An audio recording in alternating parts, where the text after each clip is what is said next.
20th century में RMS Titanic के साथ 2 और शिप्स तैयार की गई थी। तीनों शिप्स दिखने में काफी हद तक एक जैसी थी।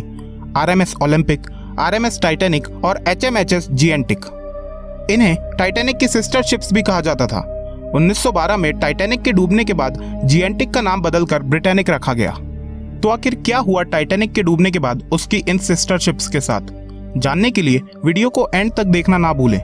नमस्कार दोस्तों, स्वागत है आपका हमारे चैनल हिडन मिस्ट्रीज के एक और नए एपिसोड में। तीनों सिस्टर शिप्स में से सबसे छोटी शिप थी ब्रिटानिक।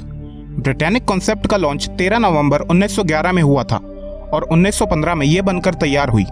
1912 में टाइटैनिक के डूबने से मिले सबक के कारण निर्माण के दौरान किए गए डिजाइन परिवर्तन के साथ उसे तीनों जहाजों में सबसे सुरक्षित बनाया गया था। साथ ही दिखने में वो टाइटैनिक जैसी ही लगती थी, जिस वजह से ब्रिटानिक को टाइटैनिक की ट्विन सिस्टर भी कहा जाता था। इसे टाइटैनिक से ज्यादा बड़ा और मजबूत बनाया गया था। पैसेंजर्स की सेफ्टी के लिए ज्यादा लाइफ बोट्स की जगह भी बनाई गई थी, लेकिन इसका हश्र भी टाइटैनिक जैसा ही हुआ। ब्रिटानिक का लॉन्च फर्स्ट वर्ल्ड वॉर के ठीक पहले हुआ था। फर्स्ट वर्ल्ड वॉर की बढ़ती मांग के कारण ब्रिटानिक को इमरजेंसी सिचुएशन के चलते हॉस्पिटल शिप के रूप में सेवा में प्रवेश करना पड़ा। शिप को व्हाइट कलर और रेड क्रॉस से वापस पेंट किया गया। ब्रिटानिक ने 5 सफल यात्राएं पूरी की।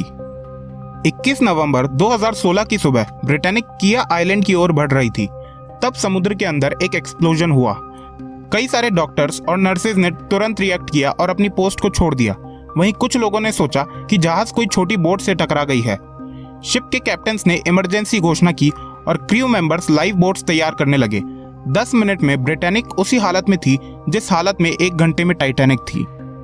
चलती हुई शिप में ही क्रू मेंबर्स ने लाइफ बोट को नीचे उतार दिया।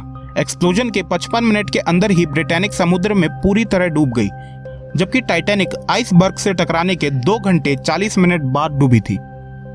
इस शिप में करीब 1065 लोग थे, जिसमें से 30 लोगों की मौत हो गई और 1035 लोग बच गए। आरएमएस ओलंपिक के कॉन्सेप्ट का लॉन्च 20 अक्टूबर 1910 में हुआ था और 31 मई 1911 में बनकर यह तैयार हो गई। 1911 से 1913 तक ये विश्व की सबसे लार्जेस्ट ओशियन लाइनर थी। ये आरएमएस टाइटैनिक से थोड़ी सी बड़ी थी। अपनी दोनों सिस्टर्स के मुकाबले ये सेवा में काफी लंबे समय तक रही, जिस वजह से इसे ओल्ड रिलायबल का खिताब भी मिला था।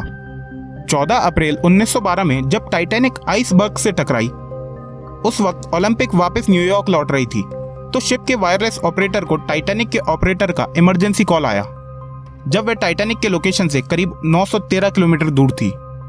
ओलंपिक के कैप्टन ने टाइम कैलकुलेट किया और इंजन को पूरी गति के साथ टाइटैनिक की ओर बढ़ाने लगा, लेकिन ओलंपिक की मदद के पहले ही आरएमएस कारपैथिया वहां पहुंच चुकी थी और शिप को न्यूयॉर्क वापस ले जाने को कहा। 15 मई 1934 को आरएमएस ओलंपिक मैसाचुसेट्स के पास भारी फॉग की वजह से एक बोट से टकरा गई और 11 क्रू मेंबर्स में से 7 क्रू मेंबर्स मारे गए। थैंकफुली उसमें कोई भी यात्री नहीं था। ओलंपिक को बाहर निकाल लिया गया, जबकि टाइटैनिक और ब्रिटानिक आज भी समुद्र की गहराई में हैं। 1937 में ओलंपिक के मलबे को बेच दिया गया। इन तीनों शिप्स के डूबने में सबसे हैरान कर देने वाली एक बात यह है कि एक महिला जिसने तीनों डिजास्टर को सरवाइव किया था। जब तीनों शिप्स डूबी तो ये उन पर सवार थी। उस महिला का नाम था वॉयलेट जेसॉप। तो अगर आपको ये वीडियो पसंद आई हो तो वीडियो को लाइक करना ना भूलें, और अगर आपने अभी तक चैनल को सब्सक्राइब नहीं किया है तो सब्सक्राइब कर लें।